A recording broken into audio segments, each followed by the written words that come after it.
Sir ये क्या सोच रहे हैं? यहाँ पर देख रहे हैं पहाड़ पे पूरा। मैं सोच रहा हूँ कि इस पहाड़ पर कैसे चढ़ा जाए। तो कौन सी बड़ी बात है, ये ऐसा ही चढ़ सकते हैं। सिर्फ पहाड़ पर चढ़ने की बात नहीं है, तो एक पैर से पहाड़ पर चढ़ना ये है। तो बहुत बड़ा संभव बात है। बस संभव है? नहीं सर। तो चलो आज तुम्हें मैं एक कहानी सुनाता हूँ। कौन सी कहानी? एक ऐसी साहसी लड़की की कहानी जिसने एक पैर पर माउंट एवरेस्ट को फतह कर लिया। कहानी अरुणिमा की, अ ब्रेव गर्ल। आज जिस लड़की की कहानी मैं आपको सुनाने जा रहा हूं, आप सुनकर काफी दंग रह जाएंगे। एक ऐसी लड़की जो एक पैर पर माउंट एवरेस्ट को फतह कर ली। हम इंसान 100 में 99 लोग ऐसे होते हैं जो कि पहाड़ पर 2 पैरों से भी चढ़ना उनको मुश्किल हो जाता है, और वो लड़की एक पैर से विश्व का सबसे बड़ा चोटी माउंट एवरेस्ट पर उसने अपनी जीत दर्ज की। उसने वहां पर अपना भारतीय तिरंगा फहराया। आज उस लड़की की कहानी आपको सुनाने जा रहा हूं।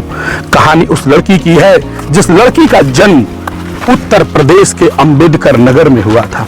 वो राष्ट्रीय स्तर की एक वॉलीबॉल की खिलाड़ी भी रह चुकी थी, लेकिन एक दिन वो लखनऊ से दिल्ली जा रही थी। इसी बीच में कुछ अपराधी किस्म के लोग आए और उसके बैग को छीनने का प्रयास करने लगे, लेकिन वो लड़की चूंकि एक खिलाड़ी थी, और खिलाड़ी में एक स्पिरिट अलग सा होता है, एक जुनून, एक जोश अलग सा होता है, इसीलिए उसके अंदर का खिलाड़ी उसको उस बैग को छीनने नहीं दे रहा था।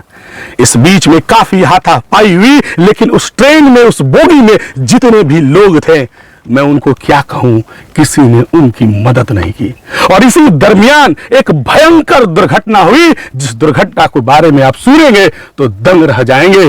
और उस लड़की को उठाकर ट्रैक से बाहर चलती ट्रेन से छक छक छक छक ट्रेन चलती हुई ट्रेन से उसको फेंक। ये घटना 12 अप्रैल 2011 का है। ये उस रात की घटना है, उस काली रात की घटना है जिस दिन अरुणिमा को ट्रेन से जब फेंका गया तो उस पूरी रात को उसको ट्रैक पर ही कोई एक ऐसा व्यक्ति नहीं ऐसा गुजरा जिसने अरुणिमा की मदद की। शायद कोई देख भी नहीं पाया हो, जबकि अरुणिमा के स्टेटमेंट के अनुसार उस पूरी रात में 49 ट्रेनें अप एंड डाउन हुई, लेकिन उसे कोई देख नहीं पाया। ट्रैक पर आप जानते हैं कि चूहों की संख्या काफी ज्यादा होती है। जब अरुणिमा को थोड़ा होश आया गिरने के बाद, तो जब वो उठना चाही तो वो उठ नहीं पाई। और ऐसा हुआ कि जब उसने अपने पैरों को देखा तो उसके पैर पूरी तरह से कुचले जा चुके थे, टूट गए थे, पूरी तरह से डैमेज हो गए थे उसके पैर। और जब उठने का प्रयास की तो वो उठ नहीं पा रही थी। काफी खून बह चुका था। पूरी रात वो चिल्लाती रही, पूरी रात वो कराहती रही, लेकिन किसी ने उसका कोई मदद नहीं किया। वो आकर कुतरने लगी।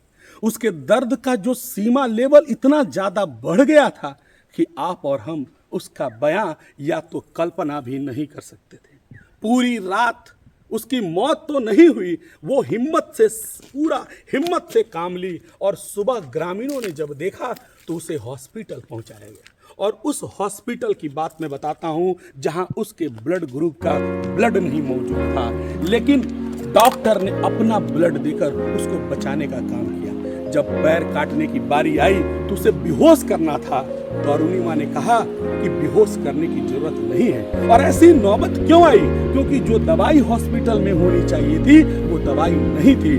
तो अरुणिमा ने कहा कि ईश्वर ने मुझे अगर बचाया है, मुझे अगर मरना होता तो मैं रात में ही मर जाती। मेरे दोनों पैर डैमेज हो चुके थे, लेकिन मैं मरी नहीं, मुझे कोई दिक्कत नहीं है। आप पैर काटिए, नहीं दवाई है, कोई बात नहीं है, आप हमारे पैर को काटिए।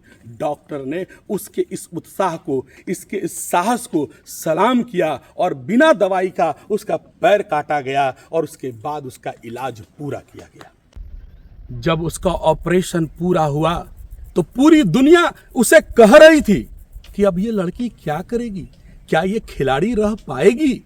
रोज एक नया आर्टिकल अखबार में छपता था, और उसके बारे में ऐसा कहा जाता था कि अरुणिमा बिना टिकट का यात्रा कर रही थी, इसलिए टीटी से बचने के लिए वो कूद गई।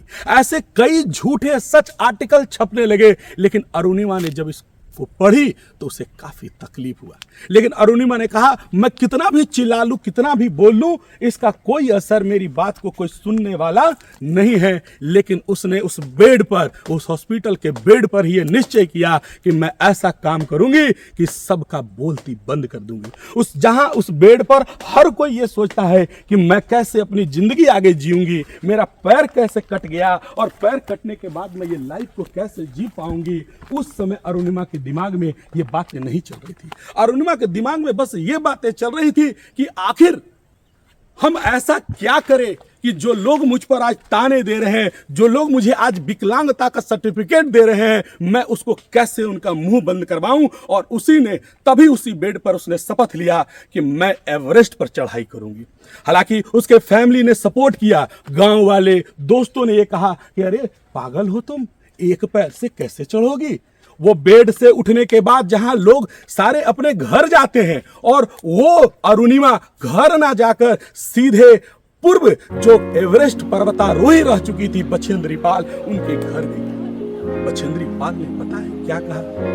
बोला लोग पैर से विकलांग नहीं होते हैं, दिमाग से विकलांग होते हैं। तुम भले पैर से विकलांग हो, लेकिन दिमाग से इतना मजबूत हो कि तुम जरूर कुछ कर सकती हो। और उसने जो सलाह पता है बछेंद्री पाल जी ने क्या कहा? बछेंद्री पाल जी ने उस अरुणिमा को यह कहा कि लोग विकलांग भले पैर से हो जाते हैं, लेकिन वो विकलांग नहीं। विकलांग उस व्यक्ति को कहा जाता है जो दिमाग से विकलांग हो जाता है, और तुम दिमाग से विकलांग। तुम्हारे साहस का, मैं तुम्हारे हिम्मत की दाद देती हूं कि तुमने इस स्थिति में भी इतना कठिन कार्य को चुना। मैं तुम्हें बताती हूं कि कैसे पर्वत पर चढ़ा जाता है, और बछेंद्री पाल ने उसे पर्वत पर चढ़ने के पूरे टिप्स दिए। और वहां से जाने के बाद मात्र 2 साल के अंदर मैं आपको बता दूं कि ये जो अरुणिमा थी वो 2013 में माउंट एवरेस्ट पर चढ़ गई।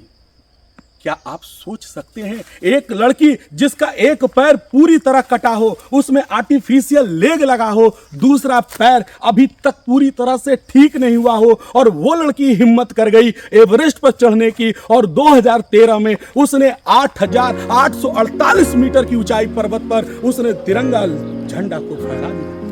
ये छोटी मोटी बात नहीं है। और इसी कारण से अरुणिमा का धैर्य, अरुणिमा का जो साहस है, उसका आज सारे लोग चर्चा करते हैं। पर्वत पर तो वो चढ़ा, लेकिन उस पर्वत पर चढ़ने में उसे कितनी परेशानियां झेलना पड़ा, ये आप यकीन नहीं कर सकते। एक पैर से, और एक पैर टूटा हुआ, एक पैर जिसमें कृत्रिम पैर लगा हुआ है, जो चलने में जब बर्फ के रास्ते आ गए थे तो उसके पैर स्लिप कर जा रहे थे, मुड़ जा रहे थे, और दबाव के कारण दूसरा जो पैर अभी पूरी तरह ठीक नहीं हुआ था, उस पैर से उनके साथ जो एक ट्रेनर थे, शेरपा कहा जाता है। शेरपा एक ऐसी जाति है जो पर्वतारोही के लिए एक्सपर्ट माना जाता है, और भारत की तरफ से कई शेरपा वहां नियुक्त किए जाते हैं जो हिमालय पर्वत पर चढ़ते हैं, जो पर्वतारोही वहां पर अपना फतह हासिल करने जाते हैं। सलाह देना, सुझाव देने का काम शेरपा बार-बार करता है कि अरुणिमा वापस चलो, जिंदगी बची तो फिर दोबारा ट्राई कर लेना।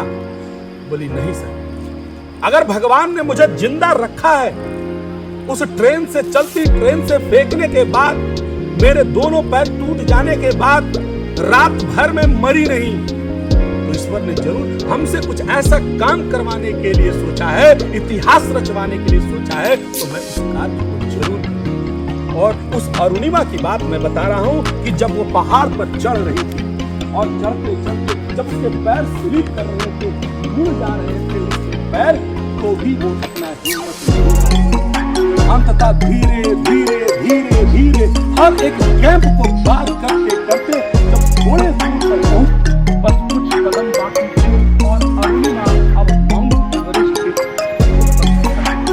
तभी उसका ऑक्सीजन का जो सिलेंडर होता है, ऑक्सीजन का जो सिलेंडर था,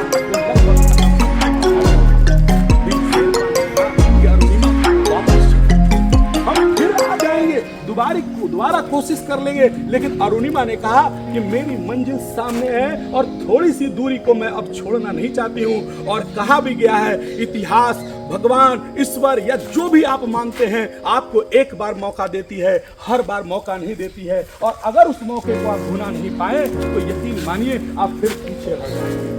अरुणिमा ने हिम्मत नहीं हारी और अरुणिमा फिर लगातार चलती रही और उस एवरेस्ट शिखर पर पहुंचकर आप सुनकर दंग हो जाएंगे कि क्या कही। एक तरफ ऑक्सीजन खत्म था, दूसरी तरफ अरुणिमा जो थी वो अपने शेरपा को ये कह रही थी। उस माउंट एवरेस्ट के शिखर पर पहुंचने के बाद पता है अरुणिमा ने क्या कहा? उसने शेरपा से कहा, शेरपा जी ये मेरा कैमरा है, इससे कुछ फोटोज निकाल दीजिए। शेरपा ने कहा, अरे पागल, जहां इस समय तुम्हारा सरेंडर खत्म हो रहा है, जहां तुम्हारी मौत अब सामने दिखने वाली है और तुम फोटो, बोली फोटो ही नहीं थोड़ा वीडियो भी बना। शेरपा गुस्सा कर रहा था, लेकिन अरुणिमा ने क्या कहा कि मैंने जो सोचा मैंने करके दिखाया। ये मैसेज ये आज के युवाओं तक जाना चाहिए कि अगर कहावत है there is a will there is वे।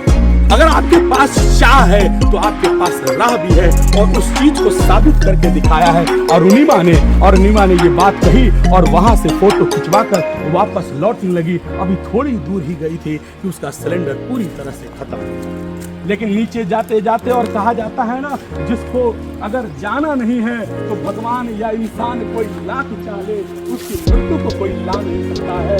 ठीक उसी समय एक ब्रिटिश पर्वतारोही चढ़ रहा था, लेकिन उसके साथ कुछ हालतें खराब हो गई, उसकी तबीयत खराब हो गई और उसके पास डबल सिलेंडर था और लेकर नीचे उतरना उसके लिए काफी कठिन था, और उसने एक सिलेंडर अरुणिमा को दे दिया। देखिए, ये है ईश्वर का ताकत, ये उसकी किस्मत कहिए या उसकी मेहनत ने उसकी किस्मत को लाकर उसके सामने पटक दिया कि लो तुम्हें जीतना है, तुमने जो लक्ष्य हासिल किया है तुमको वो पाना है और तुम नीचे जीवित जाओगी, तुम इतिहास रचोगी। और इसी कारण से उसे सिलेंडर भी मिला और सिलेंडर लेकर वो नीचे जीवित लौटी। कुछ भी चाह ले वो पूरा जरूर कर सकता है सर। रुक जा भी नहीं।